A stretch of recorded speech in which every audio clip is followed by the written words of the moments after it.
뉴욕타임스 한국 재벌 조명. 파리 폭탄주 회식 불똥. 이유 에디터. 파리에서 벌인 윤석열 대통령의 폭탄주 회식 불똥이 재벌 총수들에게 튀었다. 2030 세계박람회 부산 유치를 위해 프랑스 파리를 방문 중이던 윤 대통령은 지난달 24일 파리의 한 한식당에서 이재용, 최태원, 정의선, 구광모, 신동빈 등 재벌그룹 총수들을 끼고 밤늦게까지 소폭 술자리를 가진 것으로 뒤늦게 확인돼 큰 파문을 일으켰다. 당시는 엑스포 선정 투표일인 28일을 나흘 앞둔 시점으로 엑스포 유치 여부를 놓고 온 나라가 다들 노심초사하던 때여서 윤 대통령의 몰상식한 처신의 질타가 쏟아지고 있다.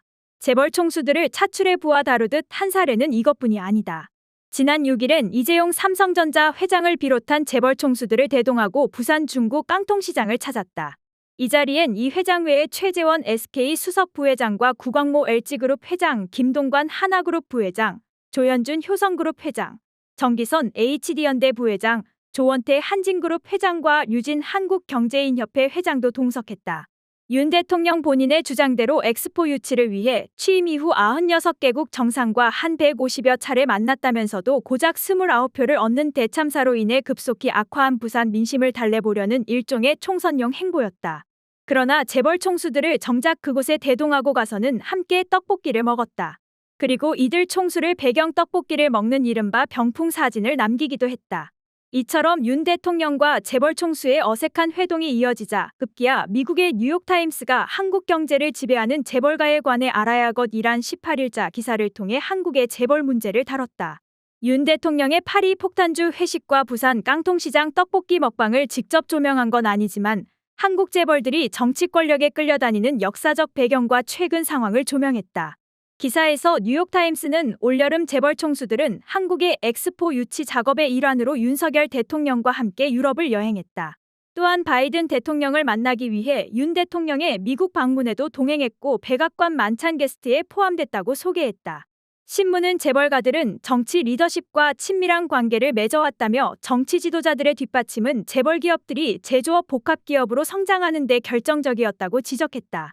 그러면서 군사 쿠데타로 집권한 박정희 정권하에서 협조적인 기업들의 편파적으로 재정 지원을 해주고 독과점을 허용하고 공적 책임도 묻지 않았다고 설명했다.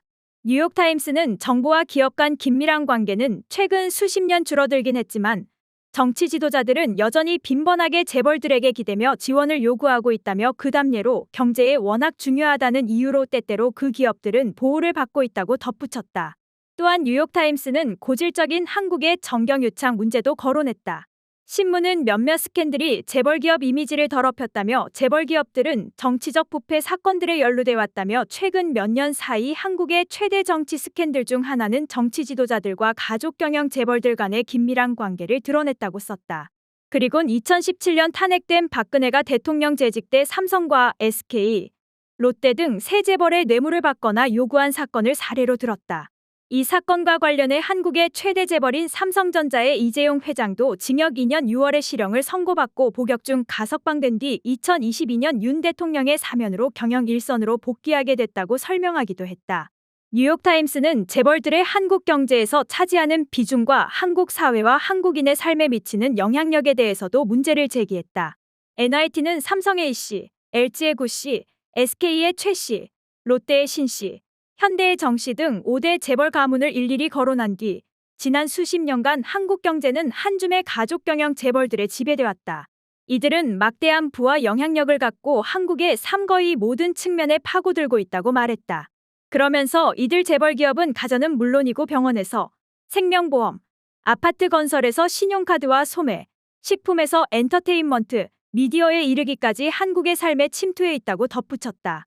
재벌의 역사적 배경도 짚었다.